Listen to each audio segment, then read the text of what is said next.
Vous allez plonger au cœur d'une nouvelle histoire inspirante. Bienvenue dans 10 minutes, le podcast des Français dans le monde. Je suis Gauthier Seyss et j'ai le plaisir de passer 10 minutes avec Marie-Ange Ngo-Bieng. On part au Guatemala. 10 minutes, le podcast des Français dans le monde. Françaisdanslemonde.fr. La radio des Français dans le monde me permet de faire le tour du monde constamment. Quelqu'un m'appelle, c'est très intelligent. Hop, je refais ma phrase. La radio des Français dans le monde me permet de faire le tour du monde constamment. Et me voilà au Guatemala aujourd'hui, en plein milieu de la forêt, avec mon invitée Marie-Ange, dans le cadre du partenariat avec Racine Sud. Bonjour Marie-Ange. Bonjour Gauthier. Très content de faire ta connaissance. Tu as un splendide sourire. Nous, on se voit. On est en visio au moment où on enregistre cette interview. Bravo pour ce prix de l'expatriation Racine Sud. Engagement sociétal et solidaire. Félicitations. Merci. Je suis très heureuse d'être avec toi et je suis très heureuse de parler de mon travail et de mon engagement. Alors, on va revenir sur ton parcours. Tu es originaire du Cameroun. Tu viens faire tes études en métropole en 2003. Et puis, le doctorat en poche, tu vas arriver dans la boîte où tu voulais aller, au CIRAD. Tu vas vite être embauché. Et donc, tu commences à bosser là-bas à Montpellier. Mais quand on bosse au CIRAD, d'ailleurs, on va pouvoir le présenter un peu, le CIRAD. On sait qu'on risque de bouger dans le monde. Alors, présente-moi un peu le CIRAD. Alors, le CIRAD, c'est le Centre international de recherche en agronomie pour le développement. Donc, le CIRAD travaille sur différentes thématiques de recherche et de développement en relation avec la gestion des écosystèmes, des ressources naturelles. Le CIRAD travaille donc sur des pays dits en voie de développement, mais concrètement, on travaille en Afrique, en Asie, et en Amérique tropicale, en Asie tropicale et en Amérique tropicale. C'est un vestige de nos anciennes colonies. C'est un vestige de nos anciennes, du passé de colonisation de la France. Donc, le CIRAD est l'héritier des instituts coloniaux. Donc, la France, à un certain moment, avait des installations coloniales et donc devait gérer des territoires coloniaux et des ressources coloniales. À la fin de cette étape de colonisation, les institutions se sont unies et travaillent maintenant en coopération scientifique, coopération de développement. Et c'est à tout son intérêt parce que de toute façon, c'est aujourd'hui des ressources mondiales. Donc, c'est des ressources tropicales qui sont bénéfiques, qui sont vitales pour les sociétés en général. En 2015, avec ton compagnon et vos 2 enfants, qui ont à ce moment-là 4 ans et 5 mois, le CIRAD vous propose de vivre une aventure au Costa Rica.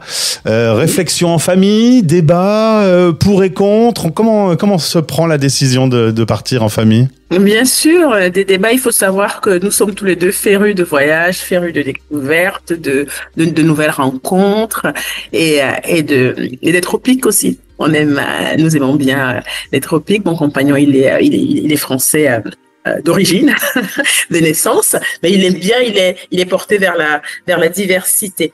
Alors les débats, c'était une nouvelle langue, s'installer, mettre des enfants à l'école dans une langue qui n'est pas qu'on ne connaissait pas, qu'on ne manipulait pas, mais beaucoup de découvertes. Nous ne sommes pas déçus, nous avons eu des difficultés, mais comme je dis, c'est une médaille. Il y avait la médaille avait son endroit et son revers, et nous sommes fiers d'avoir pu nous installer dans un pays aussi beau que le Costa Rica. Alors le beau côté de la médaille, c'est des décors superbes, la biodiversité, des oiseaux partout, des insectes. Alors je sais pas si ça me rendrait très heureux, mais en tout cas il y a le revers il y a le revers de la médaille. L'espagnol, vous étiez bof un petit peu là-dessus. Et puis alors par exemple au début, les enfants n'ont pas les jouets parce que il y avait pas de maison au début, donc les affaires sont pas arrivées tout de suite. Les débuts, on les oublie un peu les petits moments difficiles. On ne les oublie pas, mais donc on a passé 3 semaines dans un appart de passage et puis 1 mois chez une collègue, et donc voilà, ça fait un peu itinérant et donc on n'a pas nos affaires. Du coup, les affaires arrivent 2 mois plus tard. On ne les oublie pas, mais quand on revoit les photos ou qu'on y repense, on se dit on l'a fait, on a pu le faire. C'était difficile, mais on se sent plus fort en fait. Bien sûr. Et on se dit on pourrait aller partout. Donc non, c'est pas de l'oubli. C'est des moments qu'on accepte et dont on se remémore avec avec tendresse, parce qu'encore une fois, le contexte dans lequel on est arrivé, dans un institut de recherche qui est partenaire du CIRAD, le CIRAD n'a pas d'installation dans toutes les zones d'affectation. Ça fait que dans ces zones d'affectation, on travaille avec des partenaires. Donc, on est accueilli par des partenaires. Et là, c'était un environnement assez sympathique avec plusieurs collègues locaux prêts à aider pour le marché, pour la banque, pour trouver des cours d'espagnol. Donc, oui, moi, j'ai beaucoup de tendresse quand je pense au Costa Rica et à mes débuts au Costa Rica. Alors, faut dire que tu fais tes études, t'as donc ton doctorat, tu bosses au CIRAD, tu sais que tu risques de bouger et tu te retrouves au Costa Rica. Mais monsieur, c'est un peu différent.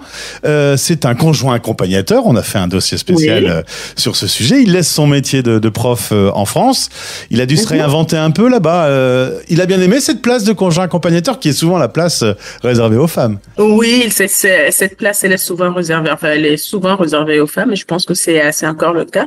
Mon compagnon, il est maître de conférences à l'université d'Avignon et il aime partir comme je l'ai dit et il s'est toujours dit je partirai mais je ne partirai pas pour ne rien faire. Je partirai justement pour profiter de l'expérience, pour profiter des nouvelles connaissances, pour profiter de la langue et c'est ce qu'il a fait. Il s'est mis en congé parental, il s'est mis en prof à distance et après il s'est mis en disponibilité et a réussi à faire un accord entre une université au Costa Rica et son université à Avignon. Donc ça a été c'est une belle expérience pour lui aussi. Pour lui aussi. 2021, tu vas le suivre. Lui trouve du boulot au Guatemala. Cette fois-ci, c'est toi qui le suis et tu continues ton travail au CIRAD. Ton travail dans le domaine de tout ce qui est les forêts, restauration des forêts. Alors un petit mot sur les hommes, la nature et ces fameuses forêts. On est en Amérique du Sud. L'homme a fait beaucoup de bêtises. L'homme a fait beaucoup de dégâts et on estime que les forêts tropicales ont une espérance de vie de moins d'un siècle si on reste dans les conditions anciennes. C'est-à-dire, les forêts tropicales, elles ont disparu. Ça, c'est certain. Elles ont disparu à cause de pressions anthropiques dues à l'homme et associées à des pressions climatiques. Donc, elles ont disparu à un rythme qui correspond au climat qu'on a eu dans le passé et au nombre de populations que nous avons eu dans le passé. Mais qu'est-ce qu'on espère d'ici 2050? On espère une population qui augmente. Nous sommes actuellement à 8 millions. On espère être à 10 millions en 2050. Et on espère aussi, on s'attend à des changements climatiques importants. Et ça, c'est prouvé. C'est vraiment pas du rêve.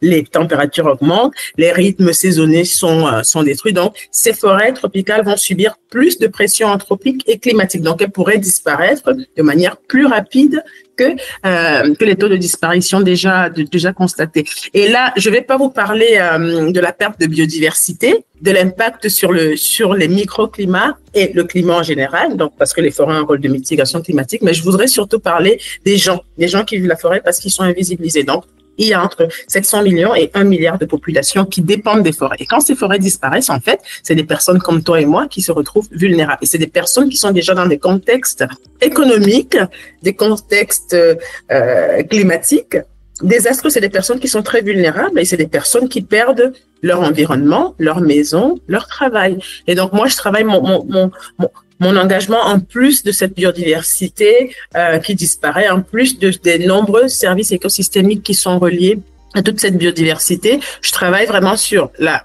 conservation des forêts qui restent, la gestion durable des ressources forestières, parce qu'une forêt, on la garde parce qu'on peut l'utiliser, et la restauration de ces forêts sur les territoires qui sont dégradés. Et je le fais vraiment pour les populations qui en dépendent, mais aussi pour la société en général, parce que nous dépendons tous, comme je disais au début, nous dépendons tous et toutes des écosystèmes forestiers tropicaux. C'est moi ou Marie-Ange n'est pas si optimiste qu'on puisse l'imaginer? Je ne suis pas très optimiste et je ne suis pas la seule. Tous les collègues qui travaillent sur les forêts tropicales ne sont pas optimistes. C'est des écosystèmes en voie de disparition. Et le fait que ce soit des écosystèmes en voie de disparition, ça correspond à c'est des écosystèmes qui hébergent à peu près 60% de toute la diversité connue. Et donc, la disparition de ces écosystèmes est reliée à une disparition critique d'espèces terrestres. Et ça, c'est documenté notamment par l'IPBES, la plateforme internationale de recherche sur la biodiversité et les services écosystémiques. C'est des écosystèmes qui sont en relation avec ce que je disais, la mitigation des effets de changement climatique. C'est des écosystèmes qui captent le carbone dans leur biomasse Et ça permet donc de réduire la quantité de gaz à effet de serre dans notre atmosphère. Donc, c'est des écosystèmes qui sont reliés à cette mitigation climatique. Et donc, en fait, une fois qu'on les détruit, on détruit en fait les conditions d'habitabilité de la planète, tout simplement. Et donc, cette destruction, elle est due à quoi? Changement d'usage de sol pour l'agriculture, pour l'exploitation minière, pour les plantations commerciales. Et malheureusement, les taux de disparition ne sont pas rassurants. Et c'est pour ça qu'il faut qu'on continue à y travailler, qu'il faut qu'on continue à s'engager pour dire c'est des écosystèmes vitaux et nous mettons en péril tout simplement notre vie. Donc les tendances ne sont pas du tout rassurantes. J'entends ça. En tout cas, tu le vis avec passion. Merci pour cet éclaircissement. D'ici, depuis mon studio, je peux pas faire grand chose à part apporter tout mon soutien à vos équipes. Si. Un petit mot pour terminer. On va bientôt rentrer en France. Ça fait 10 ans que vous vivez cette aventure, mais les enfants grandissent. Bien qu'on parle le français à la maison, mais ils sont quand même dans un univers qui est pas forcément celui d'origine. Donc, vous avez peut-être envie de revenir tranquillement du côté d'Avignon dans les prochains mois. On a envie, et je voulais introduire ce point par le fait que je suis une migrante. J'ai toujours fonctionné par immigration. Je crois en l'immigration et je suis contente d'être immigrée et de porter le savoir, de porter la connaissance du CIRAD, mon institution qui est basée en Occitanie. Et au CIRAD, nous sommes des chercheurs migrants. Et donc, je suis contente d'apprendre ça à mes enfants pour qu'ils voient la richesse du voyage, mais la richesse du voyage, ça implique aussi de connaître la richesse du chez-soi. Et donc, dans ce cadre, on rentre en France à la fin de cette année, pas de manière définitive, parce qu'avec le CIRAD, on peut vivre plein d'aventures à l'étranger. Donc là, j'ai une bonne connaissance de l'Amérique tropicale. Donc, je rentre en France pour ma fille qui est en fin de secondaire. Mais j'ai bien l'espoir de pouvoir porter encore le CIRAD et la connaissance au CIRAD, la recherche au CIRAD, le développement au CIRAD, sur d'autres systèmes, sur d'autres écosystèmes dans les représentations en Asie tropicale et en Afrique, et spécifiquement sur nos forêts tropicales et les populations qui en dépendent. Eh bien, Marie-Ange, je comprends mieux pourquoi tu as gagné ce prix de l'expatriation Engagement sociétal et solidaire 2025. Félicitations. Merci pour ta passion. Je vous souhaite le meilleur pour la petite famille, pour les derniers mois que vous allez passer en Amérique du Sud, et puis pour votre retour. À bientôt. À bientôt. Français dans le monde. Vous écoutez la voix des expats.